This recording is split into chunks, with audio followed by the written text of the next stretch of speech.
Kedua pelaku diduga mengeroyok hingga tewas korban berinisial J di Desa Ketapang Lauk, Kecamatan Ketapang, Kabupaten Sampang. Jika ada potensi konflik, walau sekecil apapun, segera selesaikan.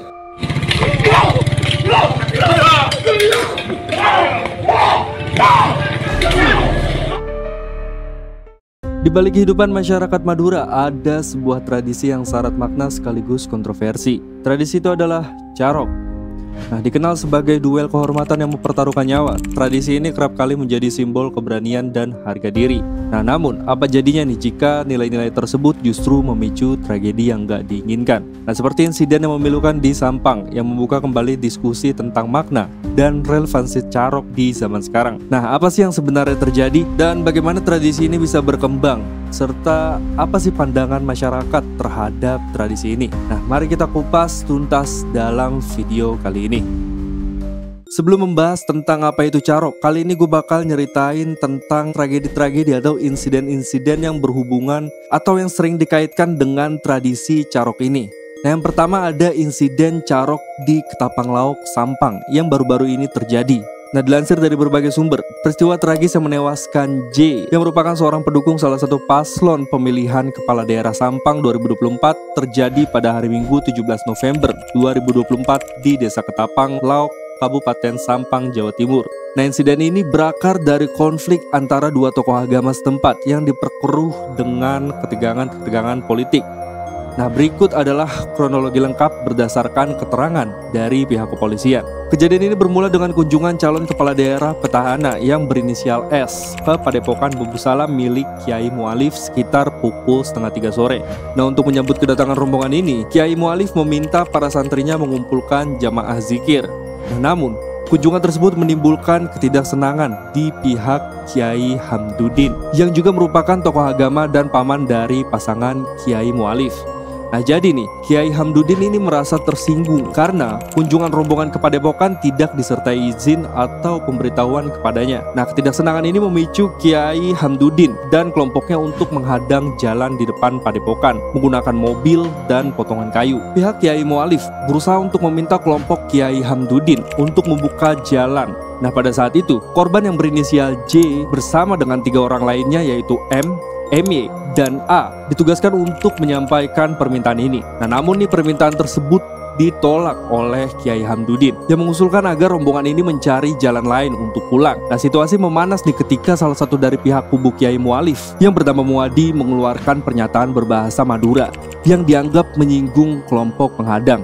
Nah, kalimat tersebut jika terjemahkan artinya adalah kalau mau carok nanti saja. Nah, pernyataan inilah yang memicu ketegangan lebih lanjut. Setelah rombongan calon kepala daerah meninggalkan lokasi menuju jalan yang lain, percekcokan antara seseorang yang bernama Asrofi yang merupakan salah satu pengikut Kiai Mu'alif dan Kiai Hamduddin kembali terjadi. Nah, dari perselisihan inilah muncul isu bahwa Asrofi ini telah memukul Kiai Hamduddin. Meskipun hal ini tidak dapat dibuktikan secara langsung. Nah, tapi isu ini membuat kemarahan kelompok Kiai Hamduddin yang kemudian mengejar Asrofi. Nah, J atau Jimmy yang berada di lokasi mencoba melindungi Asrofi dengan menariknya masuk ke dalam padepokan.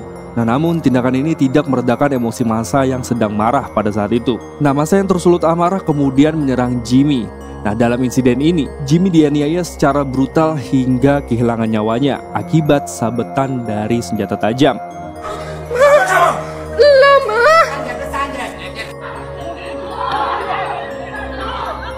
Berdasarkan hasil penyelidikan, tersangka AR merupakan pelaku utama yang pertama kali menyerang dan melukai kepala korban. FS, tersangka lainnya, membantu dengan melukai korban menggunakan celurit sebanyak 2 kali. Nah, sementara itu, tersangka yang berinisial MS turut serta membantu penganiayaan ini. Polisi menyita sejumlah barang bukti termasuk 3 celurit, pakaian korban, sandal, sarung, dan hasil visum dari RSUD Sampang. Nah, ketiganya dijerat dengan pasal yang mengatur tentang tindakan kekerasan di muka umum secara bersama-sama yang menyebabkan kematian dengan ancaman hukuman maksimal 12 tahun penjara.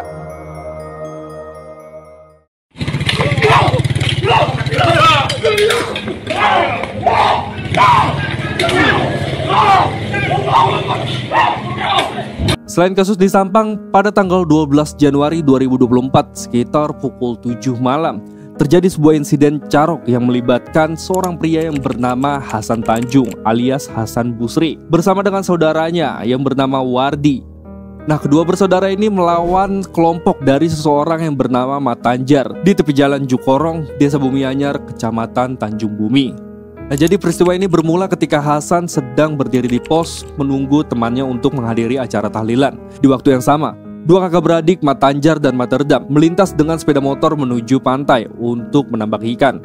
Nah, menurut Hasan, motor yang mereka kendarai ini melaju dengan kecepatan tinggi dan lampu depannya sangat terang hingga menyilaukan mata dia.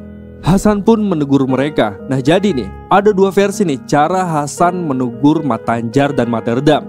Nah, yang pertama, ada yang menyebutkan bahwa tegurannya ini santai, sementara versi lainnya menyatakan bahwa tegurannya terdengar tegas. Nah, Hasan sendiri mengaku bahwa ia hanya bertanya secara biasa, tetapi respon dari kakak beradik tersebut disampaikan dengan nada yang gak seneng. Nah, perdebatan pun terjadi dan memanas sehingga salah satu dari kakak beradik itu menampar Hasan sebanyak 3 kali. Nah, setelah merasa marah dan bertanya alasan dirinya ditampar, salah satu dari kakak beradik itu mengeluarkan celurit dan mengajak Hasan untuk segera berduel. Nah, Hasan menerima tantangan tersebut dong dan segera pulang untuk mengambil senjatanya. Nah, dalam perjalanan pulang, Hasan pun juga bertemu dengan saudaranya yang bernama Wardi.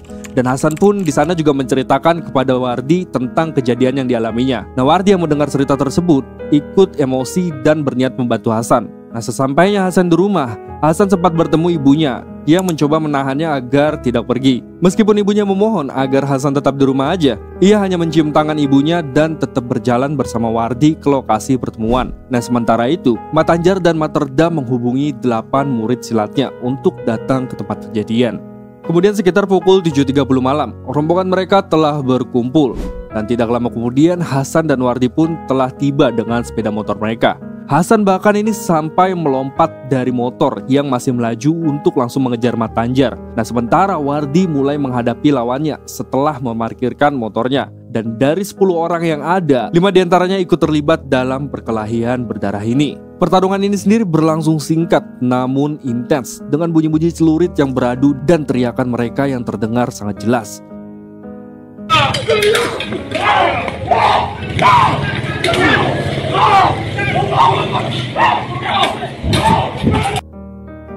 Nah, dalam duel tersebut, Hasan berhasil menumbangkan Matanjar yang terluka parah. Nah, kemudian setelah menumbangkan Matanjar, ia kemudian membantu Wardi yang menghadapi 3 orang lainnya, yaitu Materdam, Nejehri, Paman Matanjar, dan Hafid. 3 lawan tersebut juga tewas dalam pertarungan. Salah satu diantaranya memutuskan untuk mundur setelah Hasan memperingatkan bahwa dia tidak akan segan-segan membunuh jika tetap memaksa melawan. Dalam pertarungan ini, Hasan dan Wardi tidak memiliki luka sedikit pun. Nah, hanya jaket yang dikenakan Hasan robek di bagian lengannya.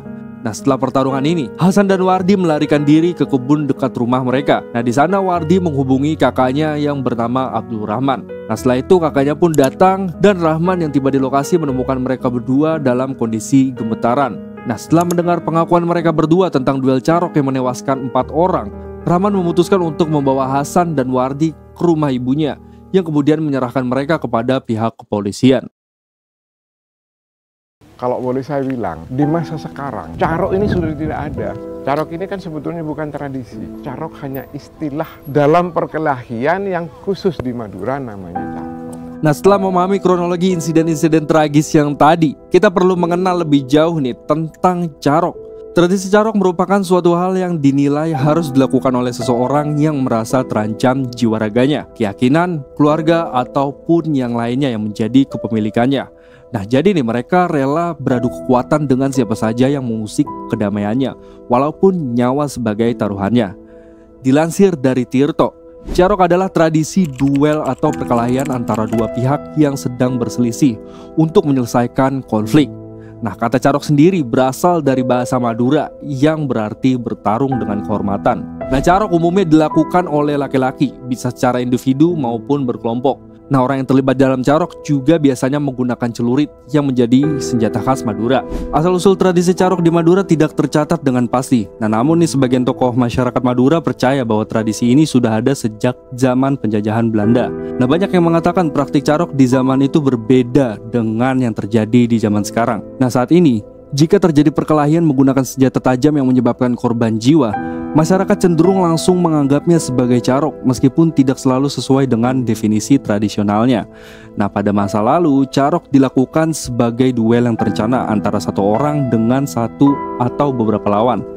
Nah, arena duel carok biasanya diberi tanda berupa bendera dan disaksikan oleh banyak orang sebagai saksi. Setelah berhasil mengalahkan lawannya, pemenang carok tidak melarikan diri. Sebaliknya, pemenang dengan sukarela melapor kepada aparat setempat sambil membawa senjata yang masih berlumuran darah sebagai bukti tindakannya. Masyarakat Madura dulu percaya bahwa pihak yang kalah dalam carok jika berada di pihak yang salah tidak akan meninggalkan dendam. Nah, sebaliknya, jika pihak yang benar tetapi kalah dan meninggal dengan posisi wajah yang menghadap ke atas, kewajiban balas dendam jatuh kepada saudara laki-laki atau anak laki-lakinya. Nah, sementara itu, jika yang kalah dan meninggal dengan posisi wajah menghadap ke bawah, hal itu dianggap sebagai tanda keikhlasan atas kekalahannya. Selain itu, menurut pernyataan seorang budayawan Madura yang akrab disapa Abah Doing, menyampaikan pandangannya tentang carok berdasarkan sejarah yang telah ada selama berabad-abad. Nah, dalam wawancaranya di kanal YouTube TV One pada tanggal 23 Januari 2024, Abah Doing mengungkapkan bahwa fenomena yang terjadi pada saat ini tidak lagi mencerminkan tradisi carok, melainkan lebih menyerupai aksi pengeroyokan. Nah, Abah Doing juga menegaskan bahwa carok di masa sekarang sebenarnya sudah tidak ada. Nah, Abah Doing juga menjelaskan bahwa carok di masa lalu dilakukan hanya jika permintaan maaf dan mediasi bahkan hingga 3 kali oleh tokoh agama atau pihak ketiga tidak berhasil menyelesaikan konflik. Nah, dalam situasi seperti itu, carok menjadi jalan satu-satunya untuk mengembalikan kehormatan seseorang. Dan mengacu pada bahasa Kawi, Abah Doing menjelaskan bahwa kata carok memiliki arti perkelahian. Dan dia juga menekankan bahwa carok tidak bisa disebut sebagai tradisi, karena tradisi seharusnya memiliki nilai kebaikan yang bermanfaat bagi masyarakat. Abah Doing menekankan bahwa carok hanyalah istilah yang digunakan untuk menggambarkan perkelahian khas Madura. Kata carok itu sebetulnya berasal dari bahasa Kawi yang di situ tersebut caruk. Artinya caruk itu adalah perkelahian. Carok ini kan sebetulnya bukan tradisi. Dikatakan tradisi apabila itu mengandung makna kebaikan kepada masyarakat. Carok hanya istilah dalam perkelahian yang khusus di Madura namanya carok.